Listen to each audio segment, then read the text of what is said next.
आज हम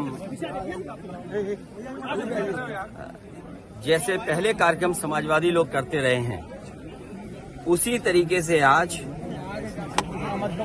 जयप्रकाश जी को संपूर्ण क्रांति के नायक के जन नायक नेता के लिए हर वर्ष हम लोग आज की तारीख में आते थे। और ये कोई पहली बार नहीं है कि इस जेपी समाजवाद म्यूजियम में हम लोग माल्यार्पण करने पहली बार आ रहे हों, लेकिन पता नहीं सरकार टीन की शेड लगा करके, टीनें लगा करके, दरवाजा बंद कर करके, ताला लगा करके पता नहीं क्या बताना चाहती थी।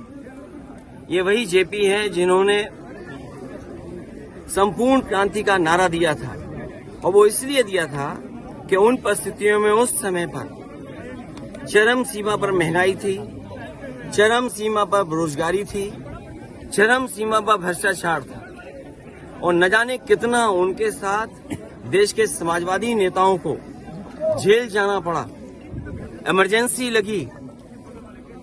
और जिस समय वो पीजीआई अस्पताल में थे उस समय जो उन्होंने जेल डायरी लिखी उसमें लिखा कि मैं कैसे सोच सकता हूं एक लोकतांत्रिक देश में इमरजेंसी लग जाएगी। उसमें न जाने कितने लोगों को जेल भेजा गया, कई लोग कई वर्षों रहे और उस पीड़ा को, उस तकलीफ और परेशानी को जीवन भर नहीं भूल पाए। लेकिन जो नारा दिया था संपूर्ण क्रांति का, जो जगाने का काम किया था, उसने परिवर्तन लाने का काम हुआ और किया जनता ने। जनता की शक्ति के सामने सरकार की शक्ति का कुछ असर नहीं है। मुझे दुख इस बात का है कि पुलिस लगा करके यहाँ रोक रहे हैं, अधिकारी इस बात के लिए तैयार नहीं है कि किससे पूछें। तो कम से कम ये देश की और प्रदेश की जनता जाने और लोग जाने आखिरकार कौन रोक रहा है, कौन रोक रहा था। इसलिए मजबूरी में जिस तरीके से हर बार माल्यार्पण करने हम समाजवादी लोग आते थे, मुझे याद है जब उद्घाटन हुआ था नेताजी यहाँ आए थे, नेताजी से मैंने उद्घाटन करवाया था।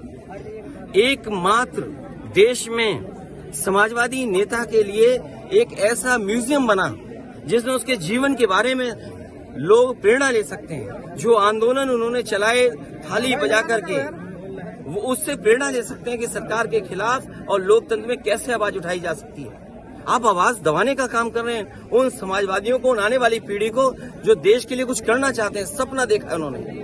ये वही म्यूजियम है जो पूरे उनके जीवन के बारे में बताता है, उसको बंद कर रहे हैं। अपनी कौन सी नाकामी छिपा रहे हैं, अपनी कौन सी ऐसी चीज छिपा रहे हैं जिससे जनता को नहीं आने देते।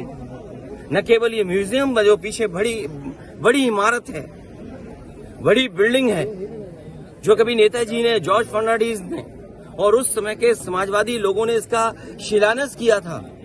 एक सरकार आई जिसने काम नहीं होने दिया, उसके बाद समाजवादी सरकार ने, पिछली सरकार ने इसको शुरू किया। और न केवल भारत में, बल्कि अगर ये बिल्डिंग बनकर के तैयार हो जाती तो दुनिया में एक पहचान बनती बिल्डिंग की कि हाँ, जेपी के नाम पर जिसने इतने बड़े देश के लोकतंत्र को बचाने का काम किया, लोगों को जागरूक किया और एक आवाज दी उन्होंने। और मुझे लगता है कि देश की जनता को एक बार फिर इस सरकार की ताकत के खिलाफ लड़ना होगा, और बिना जनता की शक्ति के लोकतंत्र, समाजवाद और सेक्युलरिज्म बचने वाला नहीं।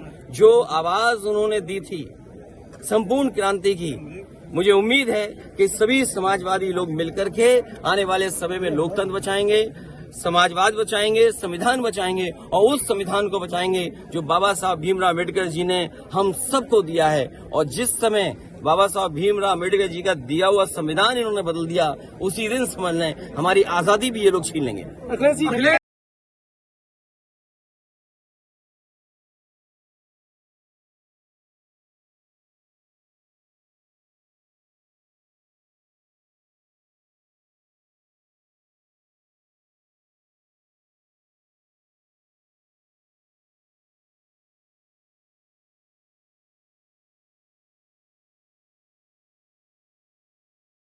परिस्थितियों में उस समय पर चरम सीमा पर महंगाई थी, चरम सीमा पर बेरोजगारी थी, चरम सीमा पर भ्रष्टाचार था, और न जाने कितना उनके साथ देश के समाजवादी नेताओं को जेल जाना पड़ा, इमरजेंसी लगी और जिस समय वो पीजीआई अस्पताल में थे, उस समय जो उन्होंने जेल डायरी लिखी, उसमें लिखा कि मैं कैसे सोच सकता हूँ एक लोकतांत्रिक देश में इमरजेंसी लग जाएगी। उसमें न जाने कितने लोगों को जेल भेजा गया, कई लोग कई वर्षों रहे और उस पीड़ा को, उस तकलीफ और परेशानी को जीवन भर नहीं भूल पाए। लेकिन जो नारा दिया था संपूर्ण क्रांति का, जो जगाने का काम किया था, उसने परिवर्तन लाने का काम हुआ और किया जनता ने। जनता की शक्ति के सामने सरकार की शक्ति का कुछ असर नहीं है। मुझे दुख इस बात का है कि पुलिस लगा करके यहाँ रोक रहे हैं, अधिकारी इस बात के लिए तैयार नहीं है कि किससे पूछें। तो कम से कम ये देश की और प्रदेश की जनता जाने और लोग जाने आखिरकार कौन रोक रहा है, कौन रोक रहा था। इसलिए मजबूरी में जिस तरीके से हर बार माल्यार्पण करने हम समाजवादी लोग आते थे, मुझे याद है जब उद्घाटन हुआ था, नेताजी यहाँ आए थे, नेताजी से मैंने उद्घाटन करवाया था।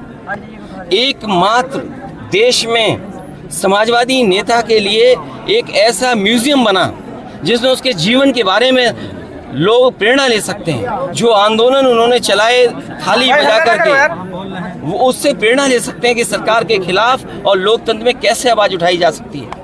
आप आवाज दबाने का काम कर रहे हैं उन समाजवादियों को, उन आने वाली पीढ़ी को जो देश के लिए कुछ करना चाहते हैं, सपना देखा है उन्होंने। ये वही म्यूजियम है जो पूरे उनके जीवन के बारे में बताता है, उसको बंद कर रहे हैं। अपनी कौन सी नाकामी छिपा रहे हैं, अपनी कौन सी ऐसी चीज छिपा रहे हैं जिससे जनता को नहीं आने देते। न केवल ये म्यूजियम, जो पीछे बड़ी इमारत है, बड़ी बिल्डिंग है, जो कभी नेताजी ने, जॉर्ज फर्नांडिस ने और उस समय के समाजवादी लोगों ने इसका शिलान्यास किया था।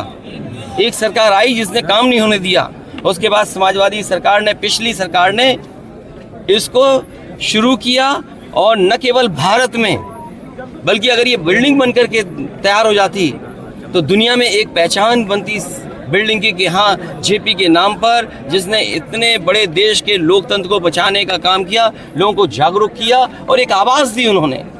और मुझे लगता है कि देश की जनता को एक बार फिर इस सरकार की ताकत के खिलाफ लड़ना होगा और बिना जनता की शक्ति के लोकतंत्र, समाजवाद और सेकुलरिज्म बचने वाला नहीं।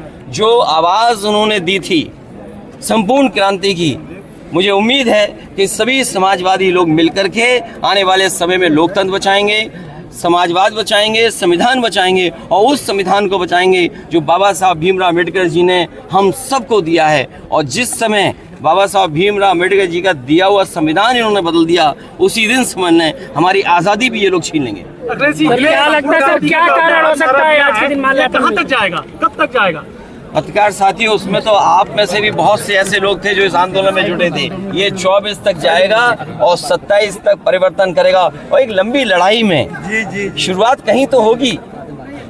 एक लंबी लड़ाई में जो 140 करोड़ का देश है, एक लंबी लड़ाई है। अगर हम दुनिया के पैमाने पे देखें, हमारी शिक्षा कहाँ है, हमारे यहाँ आपके स्वास्थ्य सेवाएं कहाँ हैं, बेरोजगारी चरम सीमा पर। तो ये इतने बड़े देश के लिए अगर आज सोचेंगे तो मैं समझता हूँ अगर सपना देखेंगे सब लोग तो पूरा एक दिन जरूर होगा। जयप्रकाश नारायण अखिलेश यादव।